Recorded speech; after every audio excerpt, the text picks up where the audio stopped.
શું તમને ખબર છે કે તમારા પાસપોર્ટમાં લગાવેલા યુએસ વિઝાની એક્સપાયરી ડેટ તમારી યુએસ માં રહેવાની મંજૂરી નથી? હા, યુએસ એમ્બેસીએ સ્પષ્ટ શબ્દોમાં કહ્યું છે કે તમારી ઓથોરાઇઝ્ડ વિઝા એક્સપાયરી પરથી નહીં, પરંતુ I-94 ફોર્મ પર લખેલી એડમિટ અન્ટિલ ડેટ થી નક્કી થાય છે. એટલે તમે યુએસ માં એટલા જ દિવસ રહી શકો છો જેટલા તમારા I-94 ફોર્મ પર મેન્શન છે.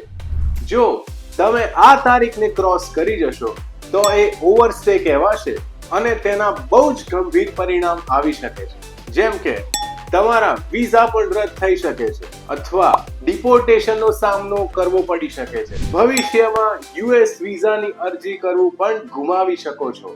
તો જો તમે યુએસ માં છો અથવા તો જવાનું વિચારી રહ્યા છો તો હંમેશા તમારા I-94 ફોર્મની ડેટ ધ્યાનમાં રાખો.